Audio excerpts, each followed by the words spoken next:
Hello दोस्तों, नमस्कार। हमारे YouTube चैनल में आप सभी का फिर से स्वागत है। अगर अभी तक हमारे चैनल को सब्सक्राइब नहीं किया तो कृपया सब्सक्राइब कर लें। आज फिर से लेकर आया ऑब्जेक्टिव। ठीक है, तो देखो, अगर बात करें, बोल रहा है कि पहला क्वेश्चन, संधारित्रों के श्रेणी क्रम संयोजन में जो राशि प्रत्येक संधारित्र के लिए समान रहती है। तो यहाँ क्या बोला है कि संधारित्रों के कौन से क्रम है, तो श्रेणी क्रम। तो श्रेणी क्रम में ध्यान रखना है आवेश समान होती है। ठीक है, आपको ध्यान रखना है कि संधारित्रों के श्रेणी क्रम समूहन में जो राशि समान होती है वह क्या होते हैं, तो आपका आवेश। ठीक है, अगर यही बोलता प्रतिरोधों के श्रेणी क्रम में तो वहाँ होता विद्युत धारा। तो अगर बात करें तो ध्यान रखना कि संधारित्रों के श्रेणी क्रम संयोजन में जो राशि प्रत्येक संधारित्र के लिए समान रहती है वह क्या होती है, तो आवेश। यानी अगर श्रेणी क्रम में जोड़ते हैं तो प्रत्येक संधारित्र पर आवेश का मान क्या होता है, समान होता है। नेक्स्ट क्वेश्चन बोला है कि संधारित्रों के समांतर क्रम संयोजन में जो राशि प्रत्येक संधारित्र के लिए समान रहती है वह है। तो आपको ध्यान रखना है कि अगर समांतर क्रम संयोजन है तो वैसे केस में विभवांतर समान रहता है। अगर श्रेणी क्रम है तो आवेश समान रहता है। तो यहाँ क्या समान रहेगा, विभवांतर। नेक्स्ट बोला है कि 27 समरूप बूंदें जिनमें प्रत्येक की धारिता कितना माइक्रोफैराड है, तो 7 माइक्रोफैराड मिलकर एक बड़ा बूंद बनाते हैं। तो अब क्या पूछा है, बड़े बूंद की धारिता होगी। तो इसको हम कैसे सॉल्व करेंगे पहले सुनो। अगर हम बात करें तो चलिए पहले इसको मिटाते हैं। बोल रहा है कि 27 बूंदें। सबसे पहला चीज अगर बात करें बूंदों की संख्या, छोटी बूंद की संख्या पहले लिख लो। n क्या है, छोटी बूंद की संख्या, छोटी बूंद की संख्या। तो बताओ यहाँ छोटी बूंद की संख्या कितनी है, 27। दूसरा अगर बात करें तो बड़ी बूंद, यही सब छोटी बूंद मिलके क्या बना, बड़ी बूंद। तो बड़ी बूंद की धारिता, ठीक है, बड़ी बूंद की धारिता। तो आपको ध्यान रखना है कि बड़ी बूंद की जो धारिता होती है वो n⁻⁴ इंटू सी। अब रही बात की सर C क्या है, तो C जो है वो आपका है छोटी बूंद की धारिता। ठीक है, कौन सा बूंद की धारिता है, तो छोटी बूंद की धारिता। तो आपको हमेशा ध्यान रखना है कि बड़ी बूंद की धारिता जो होती है वो कितना होता है, तो n⁻⁴ इंटू सी। तो अब तो यहाँ अगर बात करें इस क्वेश्चन का, इस क्वेश्चन में बोल रहा है ये आपका एक तरह का फॉर्मूला हो गया कि अगर छोटी बूंद की संख्या पता हो और छोटी बूंद की धारिता पता हो तो वैसे केस में बड़ी बूंद की धारिता हम ज्ञात कर सकते हैं। और कितना होगा, तो n⁻⁴ इंटू सी, जहाँ n क्या है, तो छोटी बूंद की संख्या। अब देखो छोटी बूंद की संख्या यहाँ कितना है, 27 है। तो यहाँ मान रखो अगर बात करें क्वेश्चन नंबर 123 का, तो बड़ी बूंद की अगर धारिता निकालो, कौन सा बूंद का, तो बड़ी बूंद। तो बड़ी बूंद की अगर धारिता निकाले तो क्या लिख सकते हैं, n⁻⁴। तो यहाँ बताओ n क्या था, छोटी बूंद की संख्या।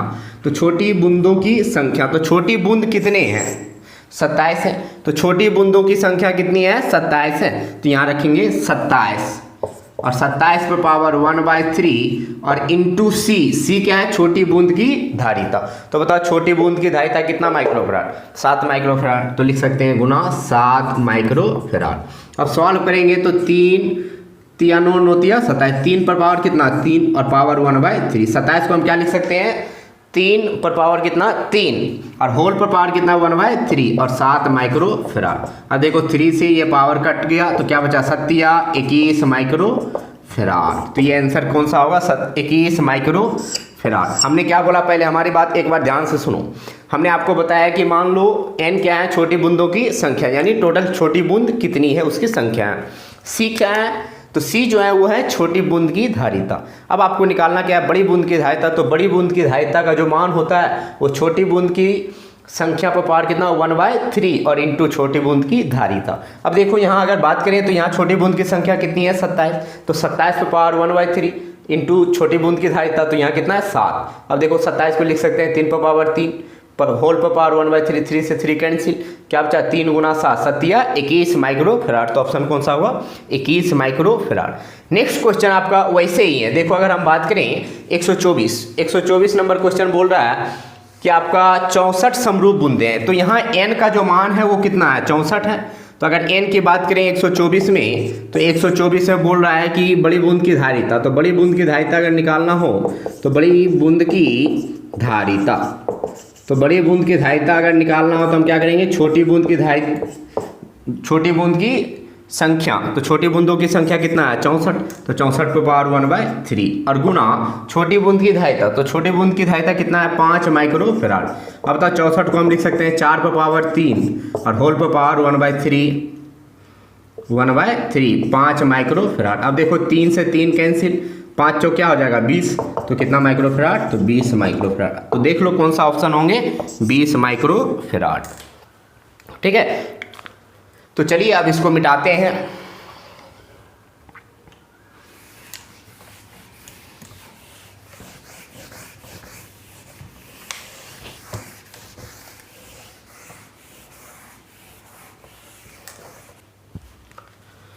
चलिए, तो अब नेक्स्ट क्वेश्चन बोल रहा है कि दो संधारित्र जिनकी धारिता कितना है C1 तथा C2, नेक्स्ट बोला कोमा श्रेणी क्रम में जुड़े हैं तो उनकी समतुल्य धारिता होगी। तो अगर बात करें श्रेणी क्रम समूहन का, तो अगर संधारित्रों को श्रेणी क्रम समूहन में जोड़ते हैं तो तुल्य धारिता हम लोग निकालते कैसे हैं, तो तुल्य धारिता का व्युत्क्रम जो होता है प्रत्येक संधारित्र की धारिता के व्युत्क्रम के योग के बराबर होता है। इसका मतलब ये हुआ कि अगर आपके पास दो संधारित्र हैं, ये C1 और ये C2, तो ऐसे केस में तुल्य धारिता जो होगा 1/C बराबर 1/C1 प्लस 1/C2। अब इसको अगर हम सॉल्व करेंगे तो देखो ये मान क्या आएगा, तो लिख सकते हैं 1/C बराबर, यानी C1 C2 का एलसीएम लेंगे, C1 इंटू C2, ऊपर क्या आएगा C1 प्लस C2। तो यहाँ से मान क्या आएगा, C का मान अगर हमको निकालना है तो C का मान अगर यहाँ से हम निकालें तो देखो C बराबर लिख सकते हैं, इसको जब हम उल्टेंगे तो ये भी उलट जाएगा, तो C बराबर क्या आएगा C1 इंटू C2 भागा C1 प्लस C2। तो यहाँ से लिख सकते हैं कि C बराबर C1 इंटू C2 भागा C1 प्लस C2। तो आपका ऑप्शन कौन सा होगा, C बराबर C1 इंटू C2 भागा C1 प्लस C2, कौन सा होगा, C नंबर। तो आपको ध्यान रखना है कि अगर C1 C2 धारिता वाले अगर दो संधारित्रों को श्रेणी क्रम में जोड़े तो ऐसे केस में तुल्य धारिता का मान कितना होगा, तो C1 इंटू C2 भागा C1 प्लस C2, यानी तुल्य धारिता का जो व्युत्क्रम होता है श्रेणी क्रम में जोड़ने पर वो किसके बराबर होता है, तो प्रत्येक संधारित्र की धारिता के व्युत्क्रम के योग के बराबर होता है। नेक्स्ट क्वेश्चन बोल रहा है कि दो संधारित्र जिनकी धारिता C1 तथा C2 है, अब इसको कौन से क्रम में जोड़ा गया, तो समांतर क्रम में। तो समांतर क्रम में जोड़े हुए हैं तो ऐसे कैसे उनकी समतुल्य धारिता, तो अगर समांतर क्रम में जोड़ते हैं तो तुल्य धारिता कैसे निकालते हैं, तो प्रत्येक संधारित्र की जो भी धारिता है उसको डायरेक्ट क्या करते हैं, जोड़ देते हैं, यानी C बराबर क्या होगा C1 प्लस C2। तो ऑप्शन कौन सा होगा, ए नंबर। तो ध्यान रखना है कि समांतर क्रम में हो तो तुल्य धारिता निकालने के लिए धारिता को क्या करते हैं, यानी प्रत्येक संधारित्र की धारिता को डायरेक्ट जोड़ते हैं। लेकिन अगर श्रेणी क्रम में हो तो वैसे केस में करते क्या है, तो तुल्य धारिता का व्युत्क्रम प्रत्येक संधारित्र की धारिता के व्युत्क्रम के योग के बराबर होता है। नेक्स्ट क्वेश्चन पूछा है कि संधारित्रों के समूहन से उच्चतम धारिता प्राप्त करने के लिए उन्हें जोड़ना चाहिए। तब देखो अगर बात करें तो आपको ध्यान रखना है कि अगर मान लो संधारित्रों के समूहन, यानी किस समूहन से उच्चतम धारिता प्राप्त होगी, तो आपको ध्यान रखना है कि जब हम समांतर क्रम समूहन में जोड़ेंगे तो वैसे केस में जो धारिता प्राप्त होती है वो आपका जो है अधिकतम प्राप्त होती है। तो आपका कौन सा क्रम होगा, तो समांतर क्रम। ठीक है, कौन से क्रम में जोड़ने पे, तो समांतर क्रम में जोड़ने पे आपका जो है उच्चतम धारिता समूहन का प्राप्त होती है। तो चलिए इसको अब मिटाते हैं।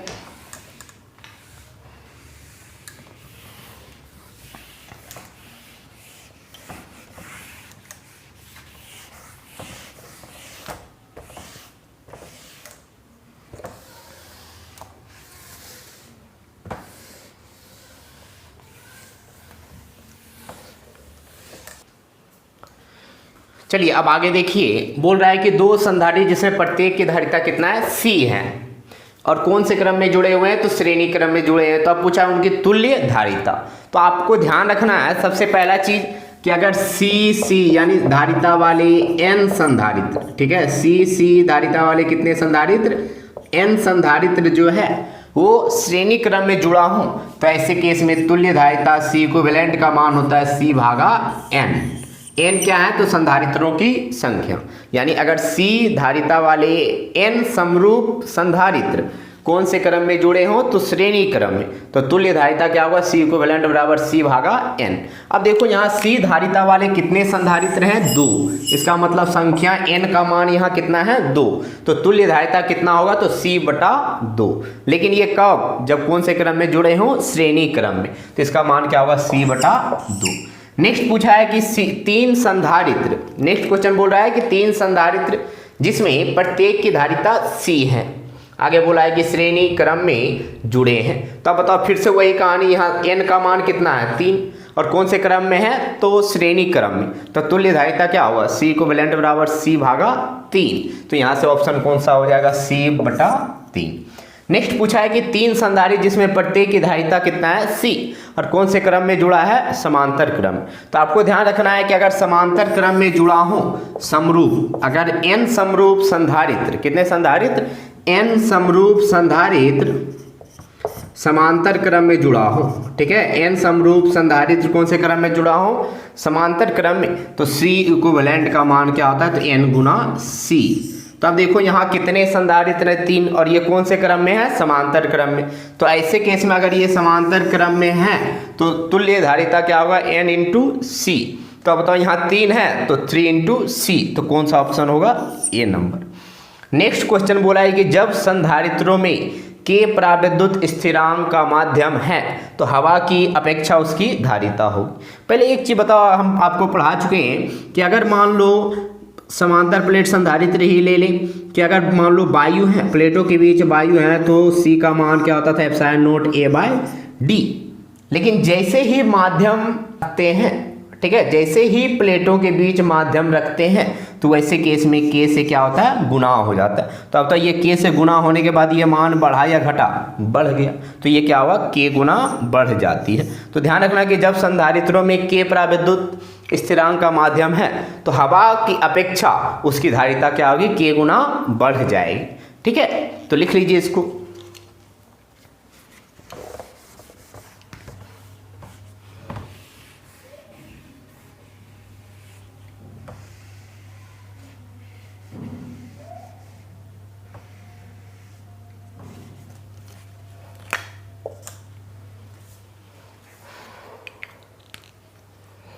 चलिए अब इसको मिटाते हैं।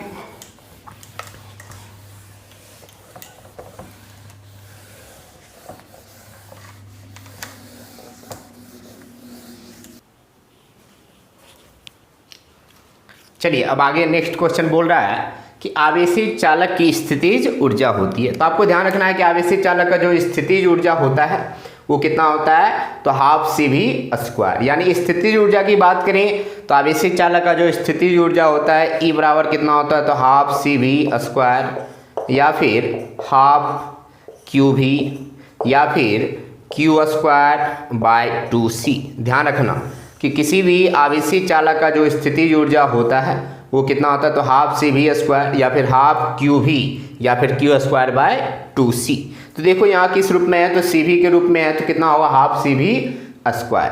नेक्स्ट पूछा है कि किसी संधारित्र पर आवेश की स्थितिज ऊर्जा का व्यंजक है। तो देखो हाफ CV² भी है, Q²/2C भी है, हाफ QV भी है। तो कौन सा ऑप्शन होगा इसमें? D, यानी तीनों का तीनों।